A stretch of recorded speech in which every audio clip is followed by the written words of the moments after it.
So, after I divorced my first ex,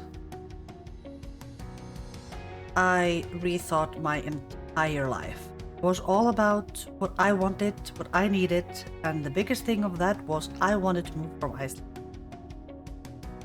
And at that time, I had met my second boyfriend of my adult life. Well, we hadn't met, we were friends online, playing together online games and stuff. He lived in Norway, and after some talking with my kids, self-thinking, I decided to move to Norway. To him. Originally, I wasn't gonna move to him, but circumstances and COVID made it so that it was easier to just move in together when I moved. So, I am going to be talking a little bit about my Norwegian partner, and I will be referring to him as X, as he is not in a place where he wants his name out there.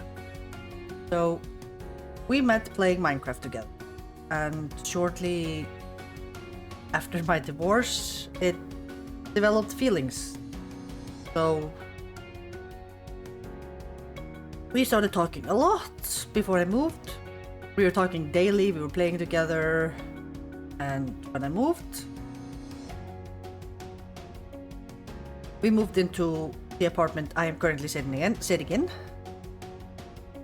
That was in summer of 2020, midst of COVID. With border closing, flights cancellations, I was able to move in the 2 weeks the Norwegian borders were open that summer. So, new life. Now I live in Norway. Why did I choose Norway? Well, when I lived in Sweden, I felt so good. It was the best I've ever felt in my life, and mentally, physically, culturally, everything was just good. So I decided to. Originally, I was gonna move to Sweden, but meeting my Norwegian boyfriend, I wonder if I could give him an ex, because ex is also ex-boyfriend. He's gonna be referred from here as N. Makes more sense. Norwegian boyfriend. Norway was chosen because he lived here, and I wanted to be with him. Of course, we didn't plan on moving in together at the start, but COVID restrictions, hard getting a job before you move, and all that stuff, we just got an apartment together and moved in together. The move went great. It was no problem getting rid of all my stuff in Iceland and getting the plane tickets and the pallet to move all my boxes. He got the apartment somewhat ready. He had managed to get some mattresses for 2 of my boys and us. My oldest boy got his old bed. And then we settled in quite easily, because Norway was a perfect place to live, and my kids are thriving here perfectly. Let's see. Yes, or know where I am in my prehistory. After about 2 years of living in, well, 1.5 years, I found out I was pregnant, and that was definitely not a part of the equation at all. Me and N never wanted to have children together. He was perfectly happy with raising my boys, but we planned on having a life after the boys moved out. So we didn't want to start with a new baby. My youngest was 5 when I moved, so was about to turn 7 soon when we found out I was pregnant. This was a complete shock of pregnancy. I was on birth control. My doctor thinks that maybe the COVID shots messed with my hormonal birth control, allowing one little egg to escape and me pregnant. The pregnancy itself was easy. Not too much morning sickness, no food aversions or anything, but the unborn baby wasn't doing well. She was growing fine, but she had complications in the form of her abdomen didn't close like they do. Instead, she had what is called gigantic omphalocele. I will put the word so you can Google it, but beware if you Google it, it is not pretty to look at. Her bowels and a part of her liver were outside of her body in a sack. So when she was born, things were gonna happen really fast. I was taken for follow-ups every other week for sonar scan, ultrasound, heart monitoring. For her, every other week in Oslo. I live about an hour and a half driven south of Oslo. So that was a train trip every other week to be checked up. We found out closer to the birth time that she also had a heart defect. She had a hole in her heart between the chambers, and her pulmonary artery wasn't properly connected to her heart, but there was a little stub that connected the pulmonary artery to the heart. Maybe I'll put a diagram up somewhere to show somewhat what it looks like, or what you can imagine it look like. So her heart wasn't working properly, therefore she wasn't saturating oxygen very properly when she would be born. So it was the doctor's decision that I was not allowed to naturally give birth. So we had a planned C-section 3 weeks prior to my original due date. The C-section went fine. It was a little bit of a stress before the C-section because I had to get my 3 older boys to Iceland, and they moved up the C-section about a week, which meant a whole lot of stress. My C-section was the day before my boys went to Iceland because they moved it and they didn't want to move it back. Which meant all my boys had to have sleepovers with friends the night before their sister was born. They all had to then N was at the hospital with me.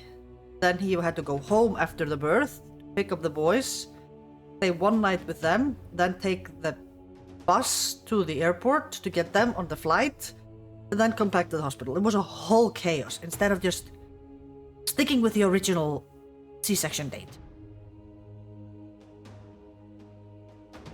But the birth went great.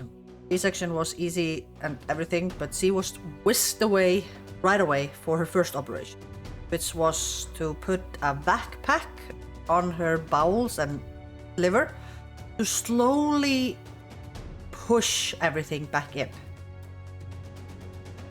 There are a couple of ways gigantic omphalocele is fixed at birth. There's gravitation hold, which means the outside organs are in a sealed, sterile bag hanging above the child and slowly drip into the cavity. Then there's the backpack, which my daughter had, which is a vacuum press that is gradually made tighter. But she had 8 backpack operations before they were able to close her abdomen over her organs.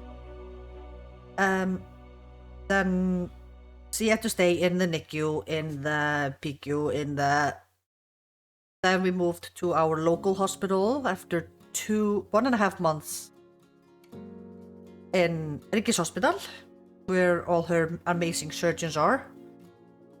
I stayed with her the entire time and moved between being in Oslo and being at home because he still was working.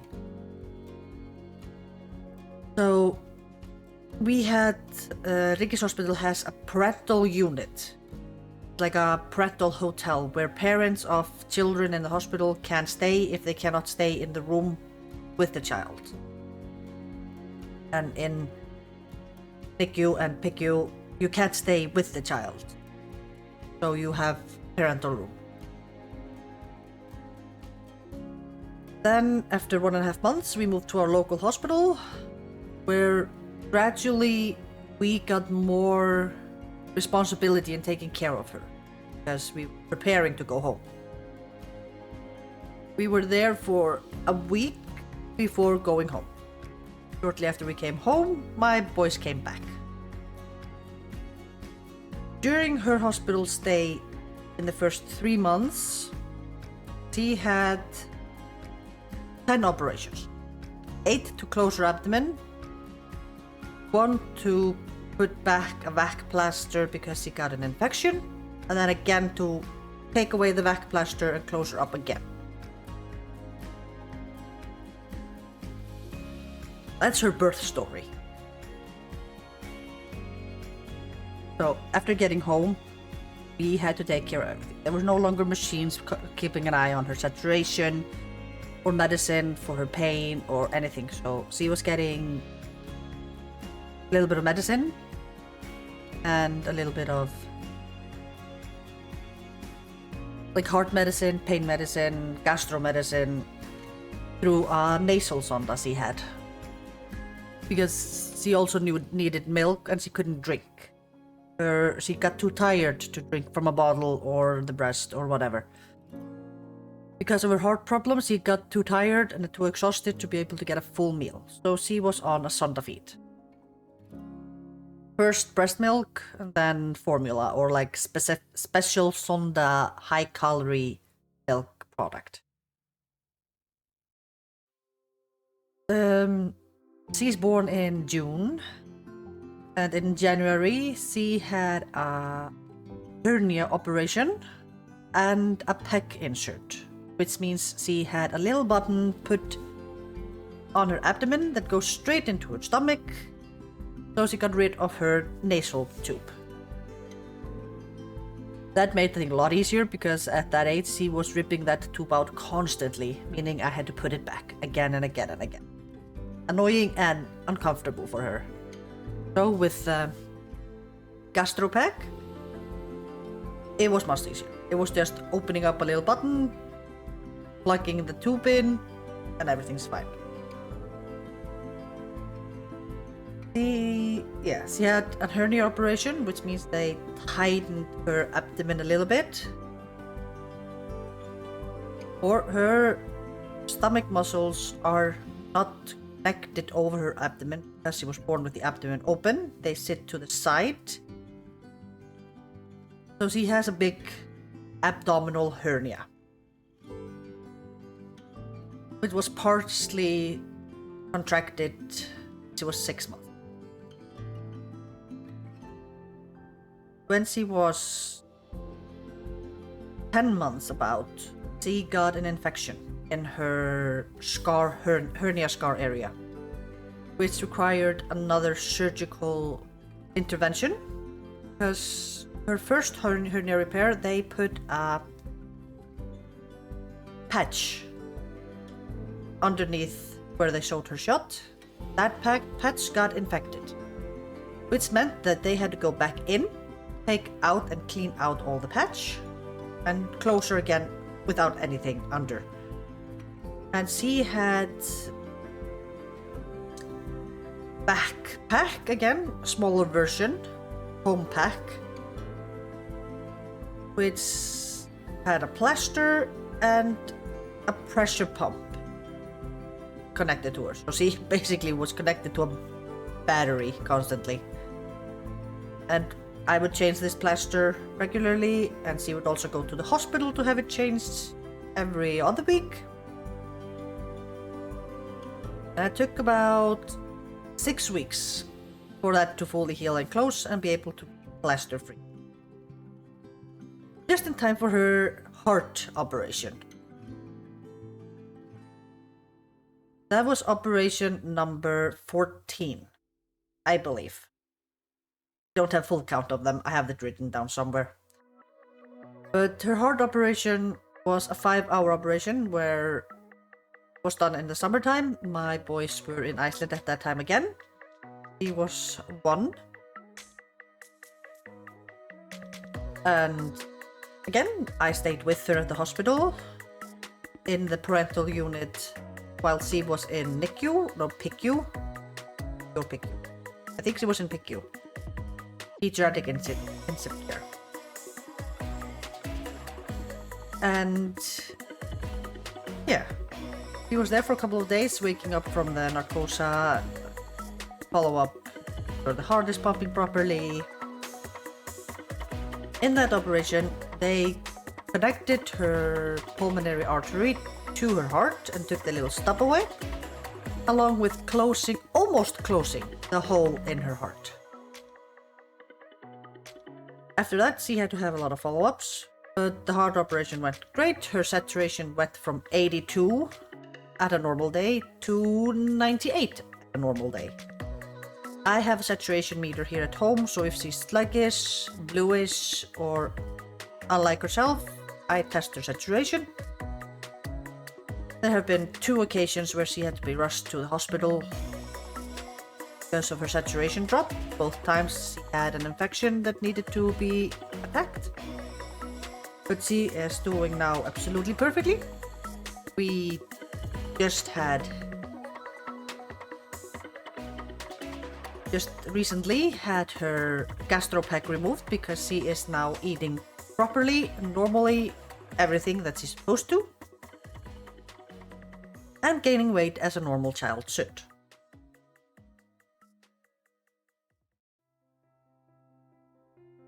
Now that I've talked about my children, talked about my boys, I've talked about my daughter, now it's time to talk about my Norwegian relationship with Ed.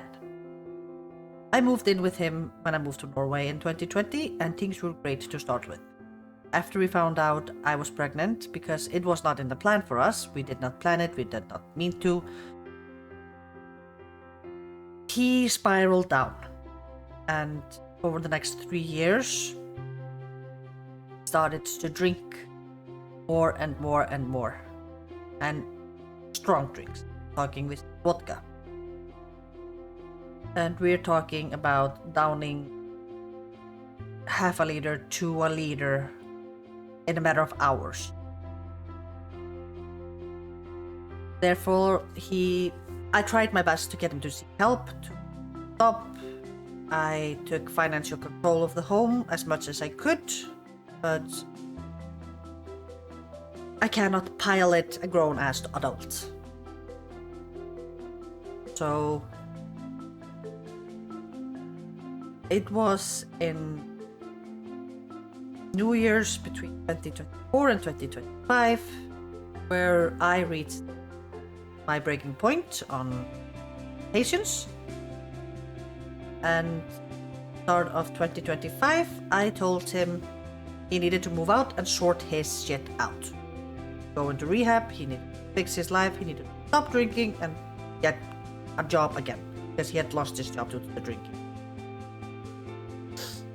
So, January, I effectively kicked him out. And cut responsibility with him. I had been taking care of everything. Doctor's appointment, things, money, food. I cut everything. He needed to stand on his own, to learn to be his own person again, without having to rely on me for everything. So, where we stand today, I am living in the apartment I moved into in 2020 with my 4 children.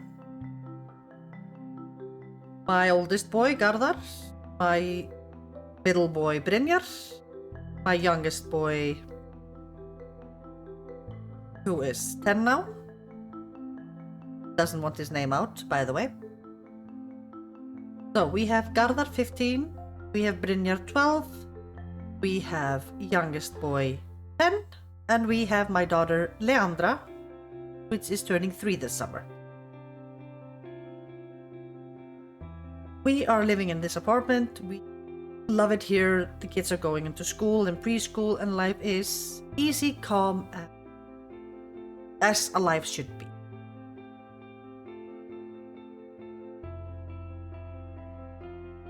Of course, life can't be perfect. Everything is finally calming down. I was able to get a placement job where I work. I get called into a preschool if someone is sick or someone needs a day off. The kids are doing well, the house is calm and quiet, but like I say, life is never easy. My landlord decided that due to issues, he was resigning my lease, and I have had 4 months to move out. When I'm recording this, I am 3.5 months from the moving time. So that's that. So for the last few weeks, I have been house hunting and trying to work, keeping a home, and hoping that the future will at least calm down again.